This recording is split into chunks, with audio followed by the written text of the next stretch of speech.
salut bien-aimés, vous qui nous suivez de partout dans le monde. Restez là, abonnez-vous premièrement, partagez et commentez. N'oubliez pas de commenter. Nous sommes là pour l'évangile de Jésus-Christ. Aujourd'hui, nous allons parler d'un sujet important. Le sujet pour lequel nous parlons aujourd'hui, c'est la restitution du trône. Pourquoi la restitution du trône? Parce que quelqu'un a bel et bien perdu sa place. Il peut s'agir de toi, mon frère. Il peut aussi s'agir de ta soeur ou de ton frère quelque part ou de ton voisin. Mais cette prédication va vous permettre de comprendre l'état actuel de ta vie. Premièrement, d'abord, reconnaissez que Dieu nous a créés pour une raison. Et étant sur la terre, nous ne sommes pas pour rien. Nous sommes juste chacun de nous pour accomplir une mission. Et cette mission pour laquelle nous naissons est accompagnée de plusieurs bénédictions. Et tout ce qui est comme honneur, dignité, la vie de bonheur et de paix, et toutes les bénédictions qu'un homme peut avoir dans sa vie pour vivre une vie heureuse sont symboliques. Et cela est symbolisé sous forme de trône que Dieu t'a donné. Parce que si tu perds quelque chose qui est difficile à remédier, c'est semblable à quelqu'un qui a perdu son trône. Alors aujourd'hui, je t'apporte une bonne nouvelle. Et la bonne nouvelle que je t'apporte est que le Seigneur Jésus-Christ va restituer ton trône ce soir. Amen. Gloire à Dieu. Alors, qu'est-ce que le trône? Le trône, c'est tout ce qui représente des bénédictions dans ta vie. La paix, la joie, l'argent, la richesse, l'honneur, la dignité. Lorsqu'un homme perd la dignité, il a perdu sa valeur.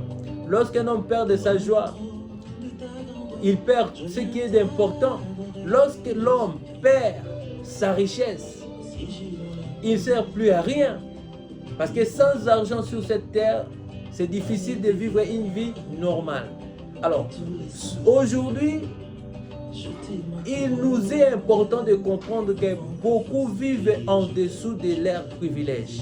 Vivre en dessous de vos privilèges représente peut-être la pauvreté, peut-être le lien ou le blocage, peut-être les prisons sataniques. Alors aujourd'hui, je vous amène une bonne nouvelle. Vous serez libérés, vous serez restitués tout ce que vous avez perdu. Alors, nous avons lu dans 2 Samuel 9, versets 1er à 13. Il s'agit là de l'histoire d'un homme qui s'appelait Mephibosheth. Mephibosheth était issu de la famille de Jonathan.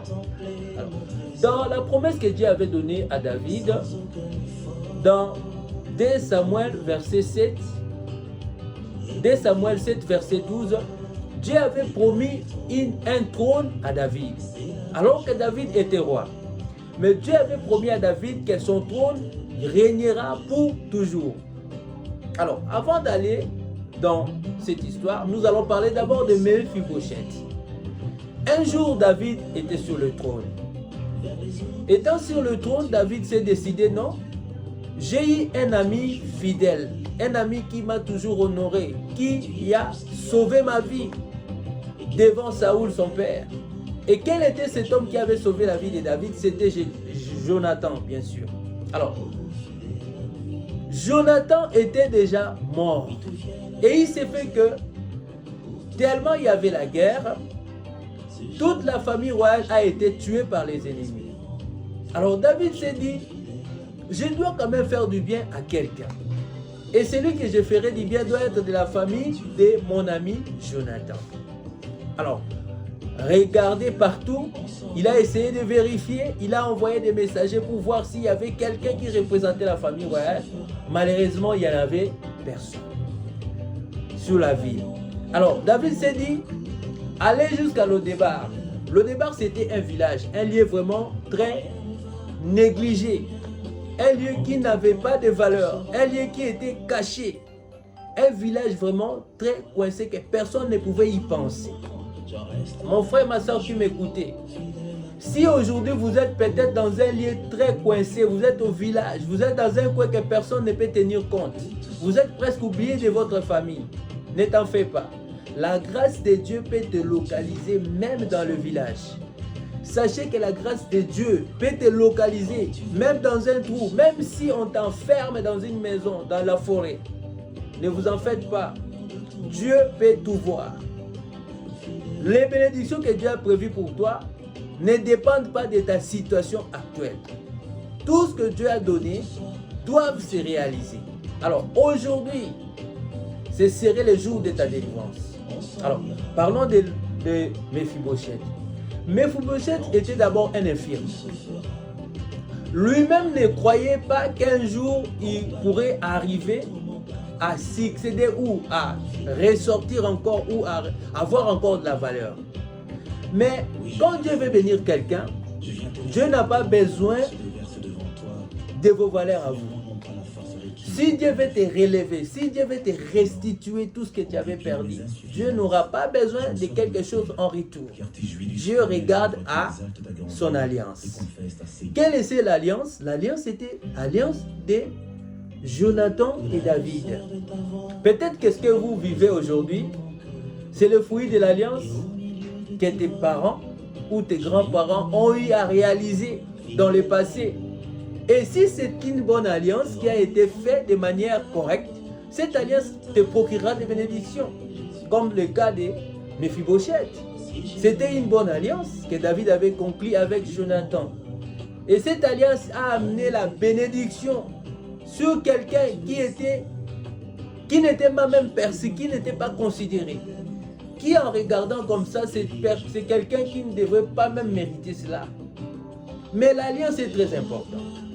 Alors, si ton alliance à toi est une alliance qui est négative, moi je te déclare aujourd'hui qu'il y a une alliance qui est au-dessus de toutes les alliances. Cette alliance était une alliance inconditionnelle, qui a été faite par quelqu'un qui est plus important. La mort du Seigneur Jésus-Christ à la croix. À la croix de Golgotha, il a dit tout est accompli. Quels que soient vos problèmes, quelles que soient vos alliances, quels que soient vos clients qui vous lient jusqu'aujourd'hui à demeurer dans une vie qui vous ferme en dessous de vos privilèges, sachez que le sang de Jésus-Christ a le pouvoir de vous restituer. Alors, le sujet de ce soir que nous parlons, c'est la restitution du trône. Pourquoi la restitution du trône? Parce qu'il y a un bien-aimé qui est peut-être bloqué quelque part. Il y a des gens qui vivent, mais qui ne vivent pas une vie normale. Il y a des gens qui respirent, mais ils ne règnent pas normalement comme il fallait qu'ils règnent. Alors aujourd'hui, Dieu te dit, crois en parole de Dieu et tu seras tout ce qui a été perdu dans ta vie sera restitué aujourd'hui. Alors, Mephibosheth ne pouvait pas espérer. Mais un jour, un messager arrive chez Mephibosheth pour lui dire, le roi a besoin de toi. Vu qu'il était infirme, le roi avait disposé tous les moyens possibles pour l'amener à la maison royale. Et arrivé à la maison royale, quelles étaient les paroles de Mephibosheth? Mephibosheth a dit, qui suis-je devant le roi? Suis-je ton serviteur? Ou suis-je un chien mort? Cher bien-aimé, écoutez bien les paroles d'un être humain. Quand Dieu te bénit, quand Dieu veut t'élever, il n'a pas besoin d'explication. Dieu n'a pas besoin de tes inquiétudes pour qu'il t'élève, pour qu'il... Dieu n'a pas besoin de ça. Dieu a seulement besoin de voir ce que lui veut, l'alliance qu'il a avec toi. Sachez que vous êtes enfant de Dieu. Et étant enfant de Dieu, vous ne l'êtes pas devenu par hasard. C'est parce qu'il y a un Père céleste qui vous a aimé avant la fondation du monde et il a accompli une alliance inconditionnelle que vous ne méritez pas. Cette alliance fait de vous fils et filles de Dieu. Et vous serez bénis non pas parce que vous méritez cette bénédiction, mais vous serez bénis parce que vous êtes ici d'une alliance. Et cette alliance, vouloir ou pas, ça va vous réclamer. Et ce soir, cette alliance va vous libérer. Alors, la restitution du trône et que vous devez être restitué de votre place. Vous devez être restitué par votre richesse de tous vos problèmes. Dieu doit vous amener dans une délivrance totale. Alors, dans 2 Samuel verset 7, 2 Samuel 7 verset 16, la Bible nous dit, Dieu avait promis un trône à David. Mais visiblement, David était mort. Et le trône devait être succédé par l'un de ses descendants, c'est-à-dire de sa postérité. Et bibliquement parlant, David avait eu 20 fils qui avaient succédé à son trône après lui. Mais de Salomon à Sédécias, à partir de la déportation à Babylone, le règne de David ou le règne de la postérité de David était interrompu manifestement. Le trône était, le règne de la postérité de David était interrompu. Mais la promesse que Dieu avait donnée, comment cela pourrait-il arriver? Puisque tout le monde s'attendait à ça. Toute la postérité de David pouvait espérer que nous au moins on restera toujours dans le trône. Peut-être qu'ils pouvaient penser que comme Dieu avait promis à notre Père que le trône de David régnera pour toujours, c'est-à-dire la royauté ne quittera pas notre famille. Mais non, il faut comprendre. Il y a toujours un mystère dans l'exaucement divin. Quand Dieu parle, quand Dieu promet quelque chose, il faut le comprendre spirituellement d'abord. Si vous le comprenez de manière charnelle, il peut vous arriver à douter parce que vous verrez des choses comme un homme. Mais alors, regardons la Bible, étudions tranquillement ce que la Bible a dit. La Bible nous dit que Dieu avait promis à David, dans 2 Samuel 7, verset 16, que le trône de David sera éternel. Même aujourd'hui, si vous regardez en Israël, il n'y a pas un descendant de David qui est roi. D'ailleurs, il n'y a pas un roi en Israël. Ce qui veut dire que la royauté avait été interrompue. Alors, qui était cet enfant? Qui était cette postérité de David qui devrait régner pour toujours?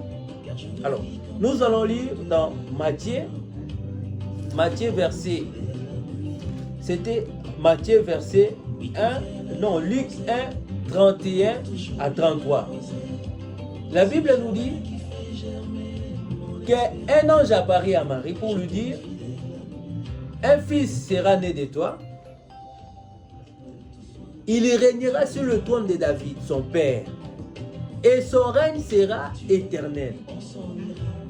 Si vous regardez depuis la promesse que Dieu avait donnée à David jusqu'à l'accomplissement, il s'est passé plusieurs années, je vais dire, voire même plusieurs siècles. Quand Dieu vous promet quelque chose, il ne faut pas réfléchir selon vos pensées. Il faut réfléchir selon la parole de Dieu et s'attendre à Dieu. Si vous mettez vos calculs sur la promesse de Dieu, vous risquez de blasphémer, vous risquez même de douter. Et quand vous doutez, l'accomplissement peut-être peut sembler aussi impossible. Parce que quand Dieu parle, il faut croire. Alors, Dieu avait promis. Et en ce moment-là, toute la postérité de David était passée. Mais un jour, sur le riz de Galilée, il y a eu un homme. Tout le monde pouvait l'appeler fils de David. Fils de David, peut-être qu'il y avait d'autres fils de David, peut-être des arrière et arrière-fils de David. Il pouvait voir, mais comment ce type est appelé fils de David? Il pouvait essayer de comprendre. Il se disait, bon, peut-être qu'il est fils de Joseph. Joseph est de notre famille, parce que Joseph, le père de Jésus-Christ, qui était fiancé à Marie, était de la famille de David. Et c'est pour cela qu'on pouvait peut-être l'appeler fils de David. Mais en réalité, le fils de David dont il était question, c'était une question spirituelle. Mais comment un royaume peut subsister éternellement? Ça n'existait pas. Quand la Bible dit toujours, ça veut dire éternellement. Parce qu'après la mort, parce qu'une guerre aussi peut arriver et la royauté est renversée, il peut y avoir le changement. Mais alors la Bible, quand il promet, quand Dieu promet, la parole de Dieu reste toujours. La parole de Dieu subsiste. C'était Jésus-Christ, le fils dont il était question, qui devait régner sur le trône de David. Alors, le trône de David aujourd'hui n'a pas besoin d'être sur un siège, non. Le trône de David dont il est question, c'est le règne éternel de Jésus-Christ. Il est né roi, il meurt roi, il ressuscite roi et il règne pour toujours. Et où est le trône de Jésus-Christ? Le trône de Jésus-Christ est dans vos cœurs. Le trône de Jésus-Christ est dans mon cœur. Le trône de Jésus doit être dans le cœur de chaque croyant. Parce que quelque chose qui est charnel ne peut pas subsister pour éternellement. Non. Quelque chose qui est spirituel, c'est ce qui doit exister éternellement. Alors, comprenez que quand Dieu promet quelque chose, quand Dieu dit quelque chose, il faut croire. Il n'est pas question de réfléchir ou d'essayer de faire des calculs selon vos pensées. Non. Aujourd'hui, Dieu te dit que toutes les promesses que Dieu a données pour ta vie, il ne faut pas réfléchir là-dessus. Il faut toujours croire. Commencez d'abord par croire et le reste, Dieu lui-même va s'en occuper. Parce que si vous essayez de réfléchir sur la parole de Dieu, vous risquerez d'aller à côté. Alors, chacun de nous a au moins une promesse que Dieu l'a donnée. Chaque croyant a au moins une promesse. Quand Dieu promet, croyez, il le réalisera. Alors, recevez votre restitution. Si tu avais perdu ton mariage, que Dieu restitue ton mariage aujourd'hui. Si tu avais perdu ton argent, que Dieu restitue toutes les richesses que vous avez perdues. Car il est écrit, je restaurerai et je remplacerai tout ce qui a été perdu. Et moi, je déclare dans le nom puissant de Jésus-Christ que tout ce qui a été perdu dans votre vie soit restauré. Au nom puissant de Jésus-Christ. Que Dieu vous bénisse.